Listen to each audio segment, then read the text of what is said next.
I'm very pleased to have the opportunity to introduce Charmaine Motte to you all this afternoon. Mrs. Motte joined the Graduate College at Oklahoma State University in the spring of 2017. She is responsible for coordinating recruiting activities to attract new graduate students. She works with graduate programs to refine their recruiting strategies, maximize their social media presence, and develop campaigns utilizing customer relationship management software, which we just learned in conversation. We are both Slate universities, so that's very exciting. Mrs. Mott earned a BA from the University of Central Oklahoma in psychology and her MA from Oklahoma City University in nonprofit leadership. And we are looking very much forward to the ideas that she will share with us this afternoon related to diversity, and geared towards graduate student recruitment. So with that, Charmaine, if we were in a regular room, I'd say join me in welcoming. We're not, so I'm going to assume everybody else is welcoming you along with me, and I'll turn it over to you. Well, thank you so much. I'm so happy to be able to speak with you all today about graduate recruitment. We're definitely living in a very different time now where we have to kind of think outside the box on what we've normally done with graduate recruitment. So I'm just going to kind of go over some of the things that we are doing and some of the things that we're thinking about doing here at Oklahoma State University. So first, I'm just going to kind of give you an introduction, and then we'll go over how to locate some of your potential students, and then the potential goals that you may have for 2021, and then I will give you my contact information afterwards. So right now, again, like I said, COVID-19 has definitely reshaped our country's social and political and economical landscape. So now we're having to step outside the box of how we've done things before. We're definitely relying on technology a whole lot more. I'm really excited that you guys are using Slate because we are also, and we've been able to do some amazing things with Slate. It has become my best friend. I am in and out of it probably 80% of my day, and then the rest I'm on our website. So it has been great for us.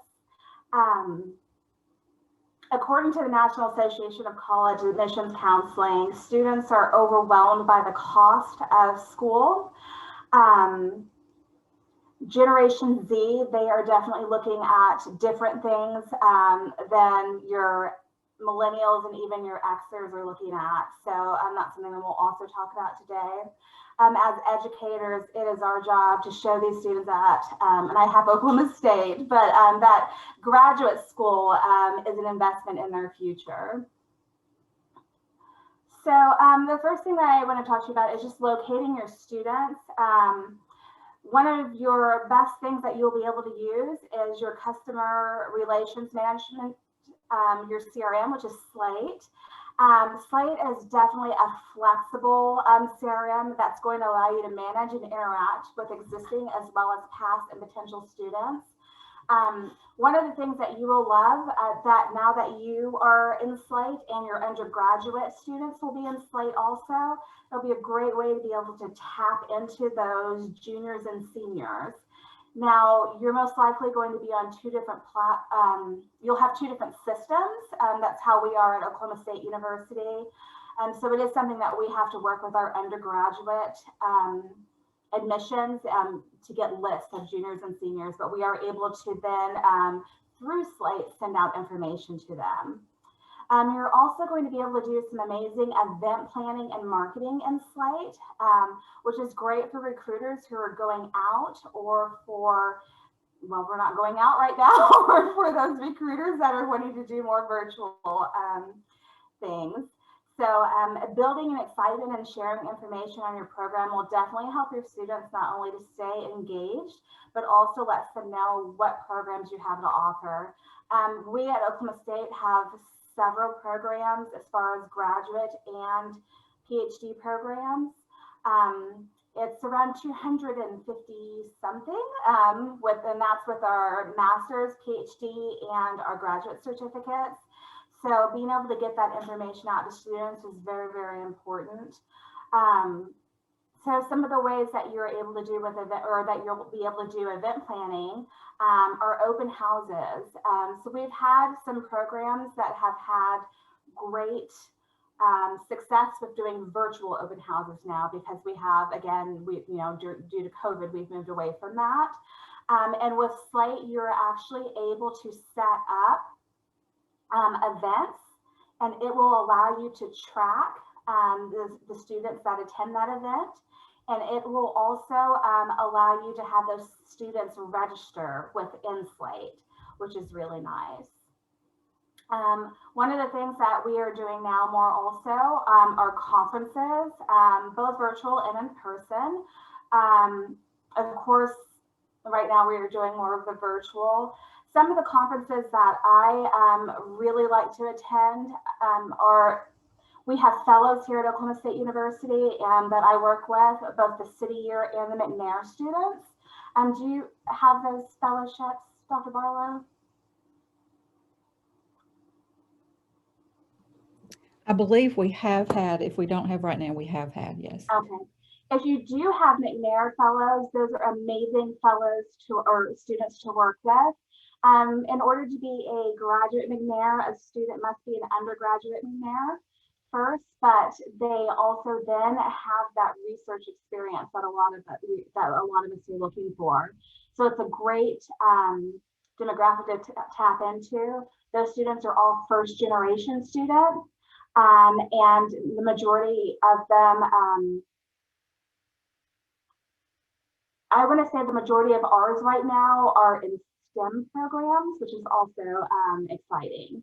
So again, a great area to tap into. We do a lot of career fairs here on campus. Our career service does a lot of career fairs, which are amazing.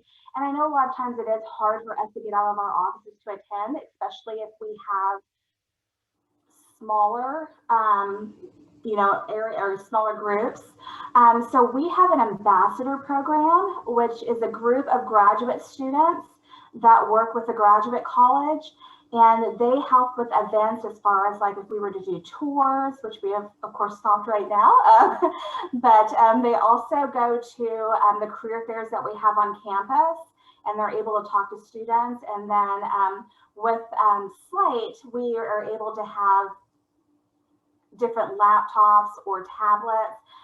We create a form through Slate, and the students are able to put their information in, which is amazing. So the days of trying to decipher handwriting, it is gone, because all that information is typed in, and then it automatically creates a person record for that student.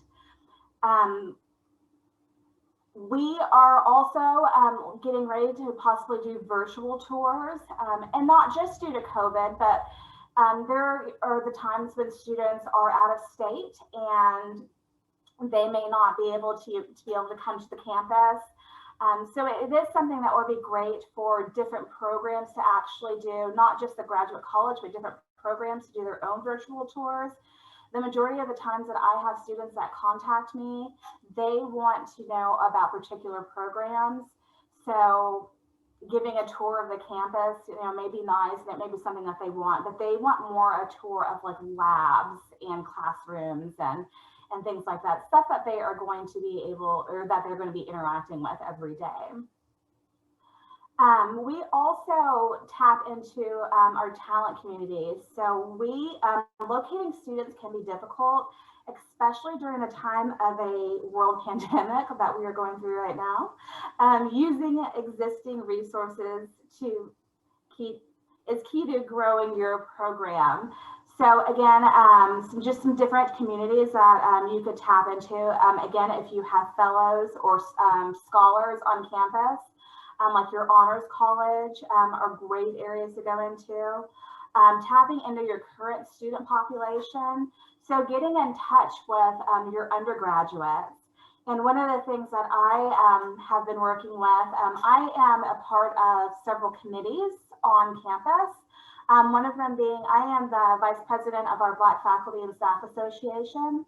So I am able then to work with our undergrad students. They have like our affinity groups.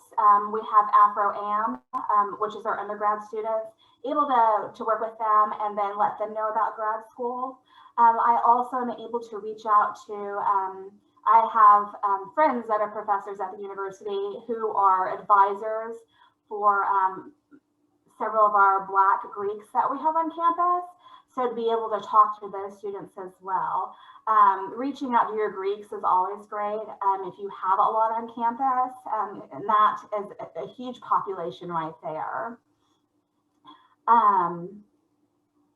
Again, just reaching out to student groups on campus is always great. We have several student groups. So being able to kind of meet those advisors for those groups, we have something at Oklahoma State called Campus Link, and it has a list of all of our different student groups that we have on campus, which is really nice. And then to be able to kind of meet with those advisors and speak with them about, you know, having lunches possibly one day, or just like meet and greets is always great. And then your best referrals are going to be from your existing students, faculty and staff. We used to have a huge international population coming from India. Of course, that stopped with the travel restrictions, but a lot of times those students were actually coming because of word of mouth by our current students. So, you know, working with your current students and your faculty and staff to be able to reach out to students is going to be great for you. And then feeder schools. One of the things that we are really gearing up to work with is working with programs to work with their feeder schools. So looking at reports in Slate will let you know, once you've used it for a while, it'll let you know where those students are coming from. A lot of faculty and staff or faculty already know kind of like where are the majority of their schools coming or their students coming from which schools. So sending out information, you know, like once a semester about each program definitely helps. Kind of reminds that faculty member that you are in touch with about your programs, and it's something that they can forward then to their students. So it's a great resource. And again, Slate, actually, you can program it to do all of that for you, which is really nice. One of the things that we do as far as our communications in Slate also is that we have communications that go out for each of our programs. It was very different for us to build because we have so many programs and then programs with options. But what happens is when a student requests information or shows that they are interested in one of our programs, they are put into Slate, and then they are, within 24 hours, they receive an email that comes from me as the recruiter. And it's kind of that email that says, you know, hi, we've got your information, and you will be receiving more information. 7 days later, they will receive another email that actually comes from the program coordinator that's more detailed on their program.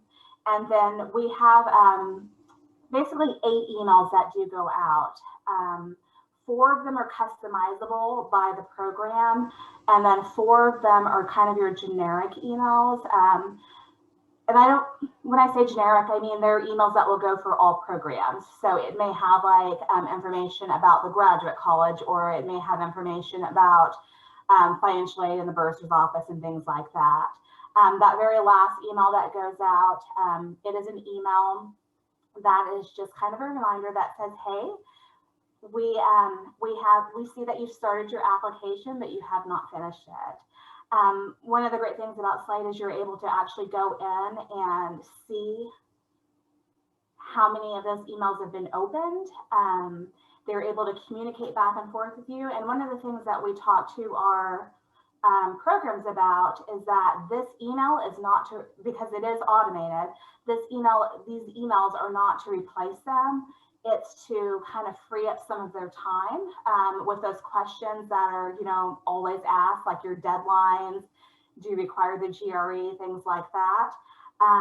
But it also helps start that conversation with that student because they can reply to it back and forth. So although the student is getting automated emails, we do encourage faculty members to converse with the students as well. So another thing that I absolutely love is social media. If you guys do not have social media, I definitely recommend that you get it. We have a social media page for the graduate college, and then a lot of the different programs have their own social media pages. And as a graduate college, it just kind of filters that information from a lot of different programs. But we also like to advertise things that we are doing within the graduate college, such as professional development and things like that. With our younger generations, they rely on social media and they're on it all the time. There are different platforms, and you just kind of have to kind of feel around and see which ones are going to work best for you. Right now, we use Facebook, Instagram, LinkedIn, and also Twitter. With Instagram, it is a little bit harder to use, just due to that you must have a picture with Instagram, and you're not able to click on a link in the post. We do probably the majority of our posting on Facebook, and a lot of our students do follow that. We put like our professional development activities that are going on. We sometimes will put like deadlines in it, it's just kind of a free-for-all, but it's all information that's really good for our students. We also will share information from the university. And then we have 3 campuses. We have our Stillwater campus, but we also have our Tulsa campus. And then we have our Center for Health Sciences, which is in Tulsa as well. And those are more of your medical programs. We have forensic science and biomedical there. So we will share a lot of the information from those campuses as well. So students are able to kind of see like professional development opportunities that are happening at all different campuses. So social media will definitely be your friend. I know a lot of, when I've talked to a lot of programs, sometimes they don't want to do it, but it's becoming a must almost. I've just realized how many people actually rely on social media, even for their news and their information. And it kind of scared me at first that was what they were doing. They were relying on social media for their news. But I thought about it then, and I think about how many people have actually gotten rid of cable or whatever and are doing streaming services. So they're looking up maybe their local news stations and things like that on their social media. So they are using it quite a bit. So it can definitely, it can be your friend. When it comes to social media, you will get trolls sometimes. It's going to happen to everybody. One of the things I highly suggest, especially with Facebook, don't ever delete a bad post, because what will happen is it makes that person more angry and they will continue to post. You can actually hide the comment and only they can see it, and then their closest friends can see it. So it's them and their friends. And that has definitely worked better than deleting, because an angry person will just come back and do more. So we also want to make sure that we engage students. So again, we've talked about Slate and using that. You can build campaigns in it, which is going to definitely free up time. It's going to allow you to be able to communicate with students so much easier. With Slate, we have customized emails. We have campaigns that go out. We're able to track students to see if they are opening emails, and if they say that they have not received an email, then we can see that they actually have and they've opened it. It even lets you know how many times like someone has it does a ping for like a website. So how many times they've gone to your website, it'll even tell you that. One of the things that we also love are newsletters and videos, which you can actually even embed into Slate to go out. Newsletters are a great way to keep both prospects and applied students interested in programs during the waiting period. So one of the things that we do, I encourage our programs when they send me information, that if they have videos, are amazing to be able to send to us. People are more apt to sometimes watch a video than they are to actually read an email. We also have, at Oklahoma State, we have what we call O-State TV, where we have a lot of different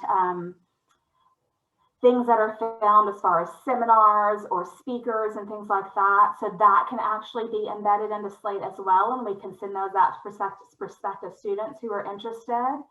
And then I definitely suggest working with your alumni association and getting those undergraduates to come back and possibly think about going to grad school. And even those that have gone to grad school, thinking about coming back to do a PhD, sometimes another master's. And then department, program, and college newsletters are also amazing. If departments do a newsletter, I always recommend that they send that to me so we can get that out to prospective students as well. Again, that can be sent out through Slate, and you can just upload an email, like a spreadsheet with emails in it, and send it out at once. So it's not time consuming, but it's something where you're able to get that information out very quickly. So goals that we have for 2021, and probably everyone has for 2021, is just to be able to have lead generation improvement. And I definitely believe that by us using these communications through Slate, is definitely helping. We've seen a huge increase. I have definitely seen a huge increase in emails, because a lot of times they do respond to me with that first email, and then I generally will send it to the department. Also, better communication. I know there are a lot of times that sometimes emails may fall through the cracks. It happens with us all, especially when we have several emails a day that we may get. I have suggested to several programs to not necessarily use their own email address, but if you all are able to have a service account where more than one person is able to reach that email address, because the worst thing can happen is that, like, if someone were to get sick and they're out for a few weeks or whatever, and all those emails are just sitting there, and students they're not getting the responses that they want, and eventually, some of them may leave, they may lose interest because they think that they're being ignored. So better communication is definitely something that we're working with. Just a social media overhaul. We're always trying to look and to do things better with our social media.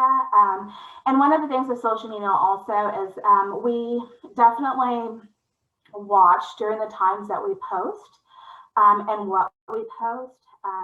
Of course, during the summer when there was all the social injustice and we had a lot of racial tension, it was a time where we kind of did not post as much as we normally would. So you definitely want to be sensitive to the times of what's going on when you do post. Virtual tours, again, I'm really excited to be able to try to get something going with that, especially since I don't think that even though we're going back to in person in the fall, hopefully. I don't know if tours are going to be, started up again. So virtual tours will be amazing to do. And then one thing that we are definitely starting up, and I just had one last week, and it was amazing. It's just a question and answer kind of a program open house, and just something very informal where students are able to pop in and ask those questions like, how do I do a statement letter, or what are your deadlines, or what is graduate school? I get that question a lot.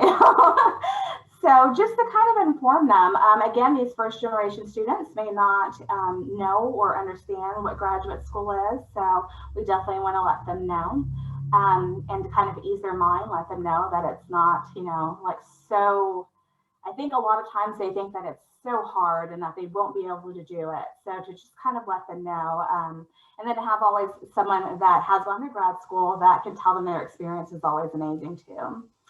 And then, of course, you know, registration, that's what our end goal is, just to have these students, once we've interacted with them to, excuse me, to have them enroll so that then we can, you know, continue to help them grow in their careers. And then I have my information here also.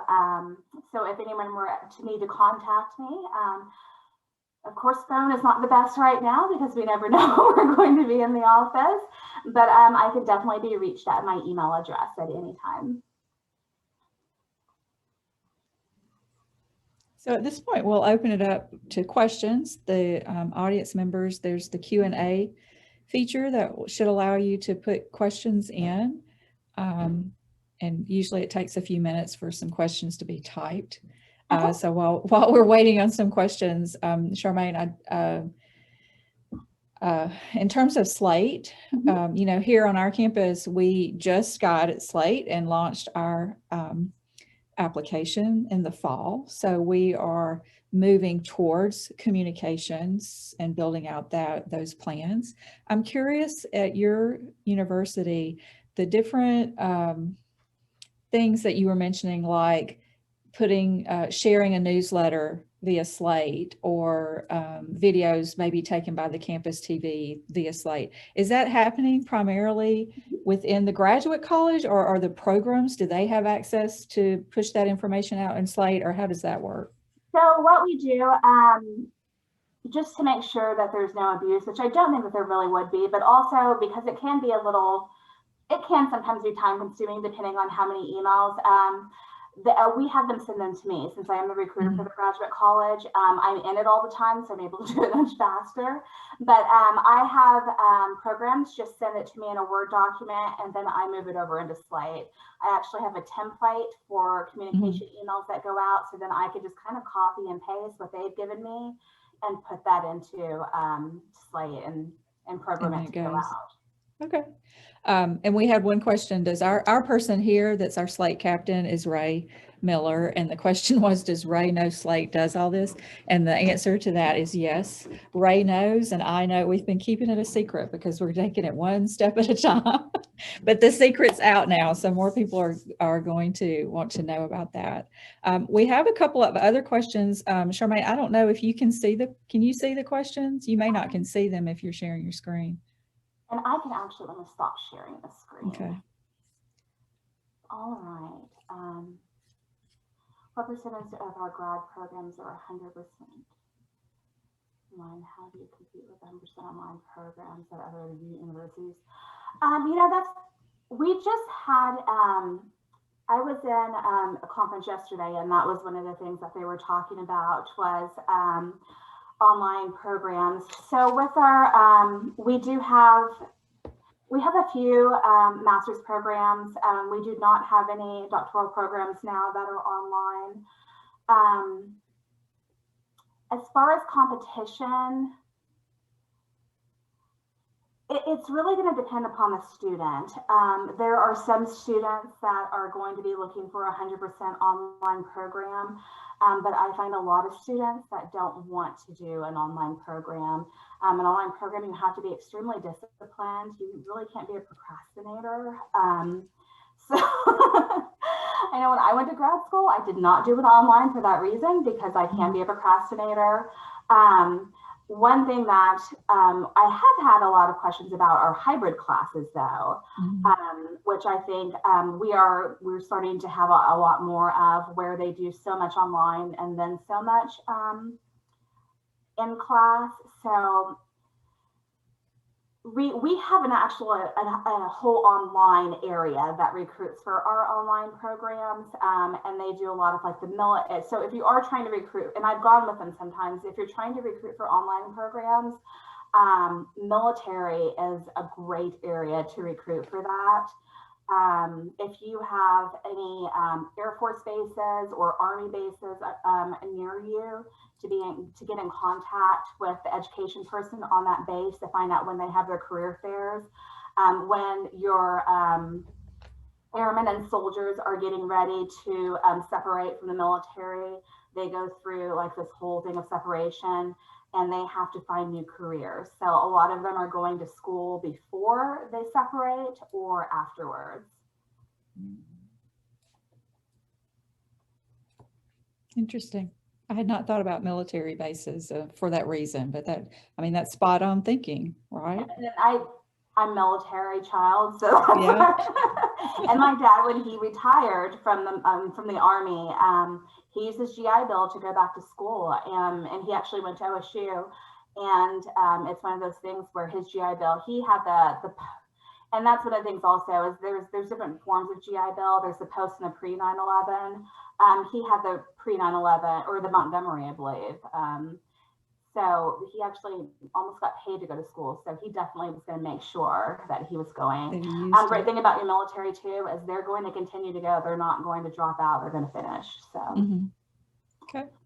What marketing strategies have you seen offer the best ROI, particularly for online graduate programs? We do a lot of social media for marketing. We're not boosting anything within the graduate college. Now, I know programs do boost post, and that does help a lot. We have also learned that posting organically will get your posts seen more than if you were to schedule something like through Hootsuite or one of those programs, something with the algorithms that they've changed. So either boosting or posting organically. So like making maybe a calendar of events that you're going to post can definitely help. And right now, I think that's probably, it's so different right now because of the pandemic, and we're not going out a lot. With our, it says sport management. So I know that we have a master's in athletic training program, and what they have done is they will find programs that are similar to their programs, and they will maybe shoot out emails through Slate, letting them know what their deadlines and things like that are. They'll also send out emails letting them know some of the different things that they may be doing within their program. So it's another great area to do. Have you ever used the GRE search engine features to build a pool of highly qualified potential students? Again, with the graduate college, so the way that we work, the graduate college does not require the GRE. That is a program requirement. Some programs do require it, some do not. I know that our MBA program at one time, they were using the GRE search engines. I will tell you, because of the emails that I get, I have a lot of people looking for programs that are waiving the GRE. They're not wanting to take it right now due to, well, they're probably just not wanting to take it, but they're not wanting to take it right now due to COVID. We've had a lot of programs that have actually waived it. So it may be something that you want to think about. I'm not sure how it is in your state or with your regents, but I want to say I read somewhere that typically if a student is taking the GRE and therefore their scores are in that pool, they've already decided that they're going to graduate school and they're going here. Sure. Because they've checked it out. Now in the past, when everybody just required it, it was different. But now where so many different universities don't require it and so many different programs don't require it, they're asking that question up front. And so if you're getting them in the GRE pool, they've probably already made their decisions about where they're going. Yeah, and I could. I don't remember where I see that. our MBA program, because it's one that's probably not going to waive it because they have so many applications that come in. So, you know, really competitive programs, I could see definitely that. And I know that it has been effective for them in the past. I can't say like as far as right now. Of all the recruitment activities you have engaged in, what would you say was the most effective on a consistent basis? I think probably one of my favorite recruitment activities that we do is actually using, because we are a McNair school, we get a list from the McNair scholars every year, and it is a list that has every student within the nation that is an undergraduate McNair. Undergraduate McNairs are actually, they are preparing to go to grad school. So then we filter that list out and by like their interest, and then we send it out to programs, and programs have been very grateful when they get that list, because again, those students, they're amazing to be able to work with. Again, to be a graduate McNair, they must participate in an undergraduate program, and that it's through a grant. So I'm not sure if your school has it or not with undergrads. But you know, there was for a while where we had graduate McNairs and we just got the undergraduate on campus. So maybe something to look into. Are virtual tours recorded live? There's different ways I've seen virtual tours. We have not actually started using them yet, but I have researched them. I have seen some that have been live where they actually have like a student walking through and kind of giving a tour. And then I've seen others where you use an avatar to go through and to do it that way. So I think it just kind of depends upon your preference. I personally like the idea of having a student be able to guide you through the tour. It's more personable, I think, but there's definitely different ways to do it.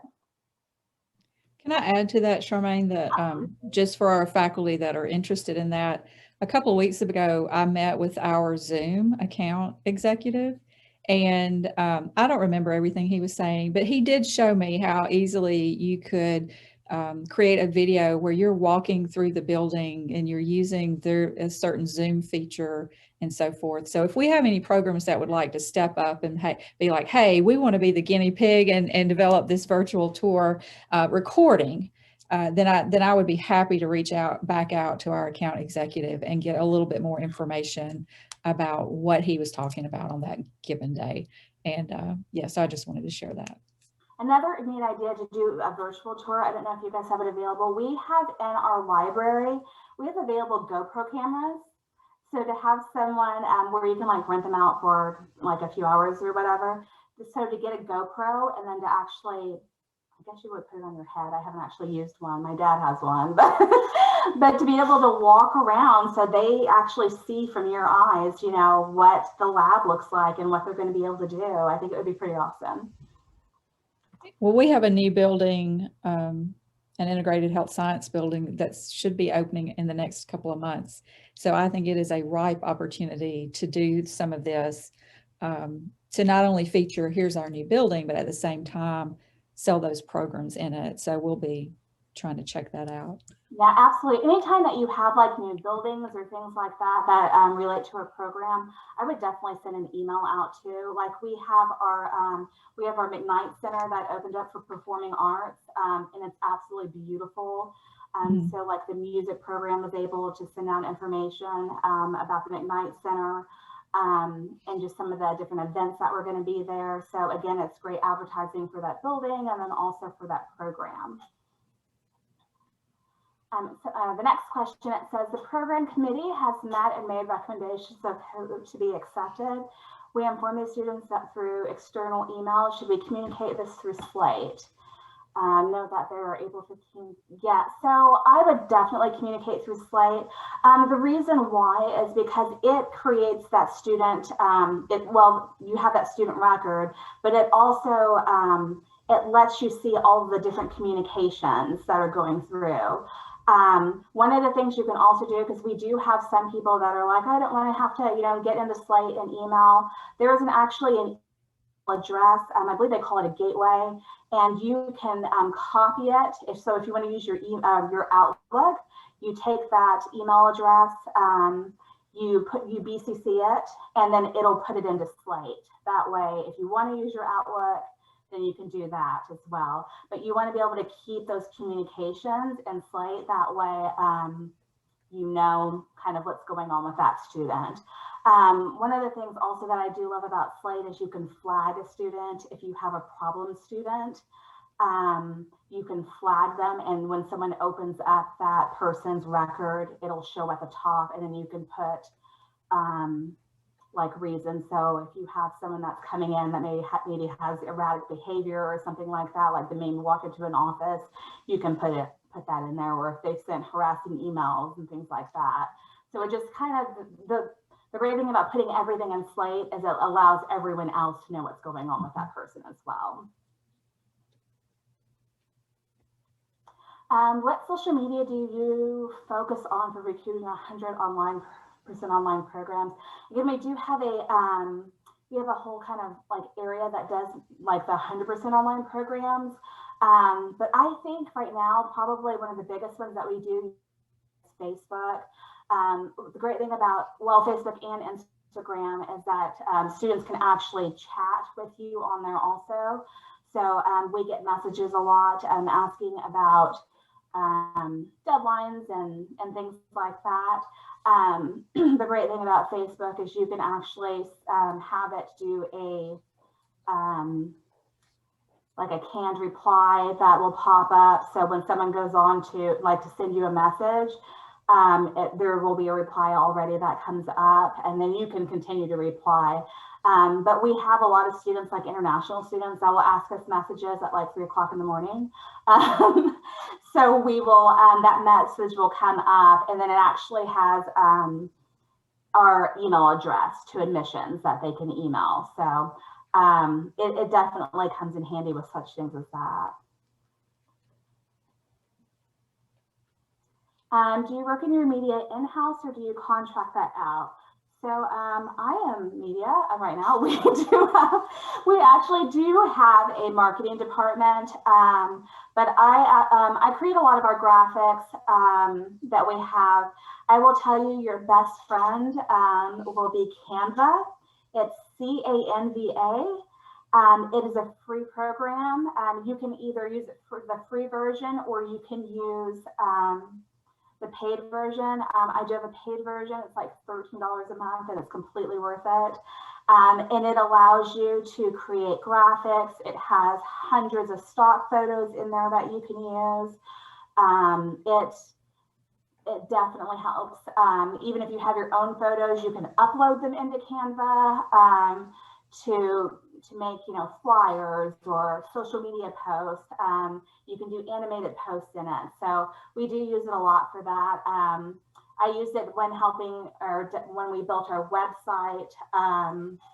And then I used it for my presentation today, like the O State, that type of thing. So it's a great program. I've absolutely fallen in love with it.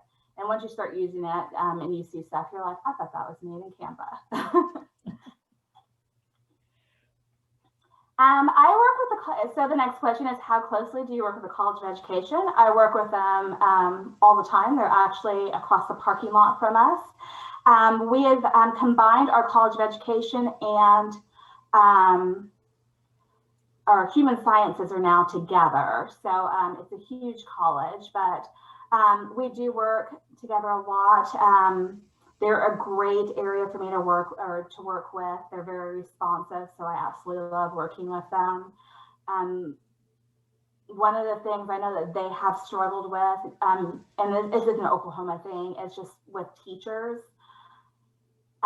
We have some of I believe, the lowest paid teachers in the nation. So having what happens a lot of times is our teachers they'll get their bachelor's degree and then they're out to Texas. So we've been working, trying to get them to stay, go back and further their education. I think that's the last of the questions. Yep. Well, you know, Charmaine, the thing that I hope that our folks, so you shared a lot, and that's awesome. And a lot of it is tied to Slate. And so I hope that as the participants are thinking about all of the different things that you said in Slate, that that's priming them as we begin to have conversations with them in the future about how Slate can better meet their needs for recruitment. So right now we've had it tied to admissions. Our next step will be this recruitment and prospective students. And so that's really exciting. You've also shared just a lot of different pieces of things that you all do at Oklahoma State. And so I'm very hopeful that our program coordinators, who are primarily who were with us today, will grasp, even if it's just one thing, right? Because if we keep doing the same thing, we get the same outcome. If we take one, take one thing and change it and see how that impacts our outcome. And, there's no easy answer to this. We're all vying for the same students, and with enrollment issues and all, it becomes even more important, right, that we get those students and not only get them applying, but get them enrolling, right? And so for us, bringing Slate in has been a huge step in the right direction, because prior to Slate, we were painfully outdated application system. So this is a huge step, and we are thrilled to be able to take that step and support our programs in attracting and enrolling and retaining some really great students. So if I'm not seeing any additional questions, then I will just thank you for your time and your insights. And it's been wonderful to have you speak with us this afternoon. And I appreciate your willingness to share your contact information. And I would encourage folks to reach out to you if they have questions.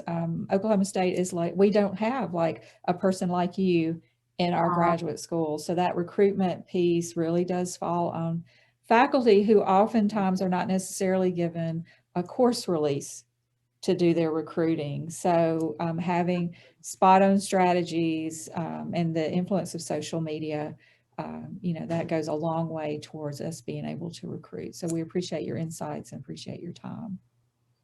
So with that, we'll say adieu and have a great afternoon. And again, thank you, Charmaine, for helping us, and you're getting some thank you comments in the chat. So thank you. And please feel free to contact me at any time.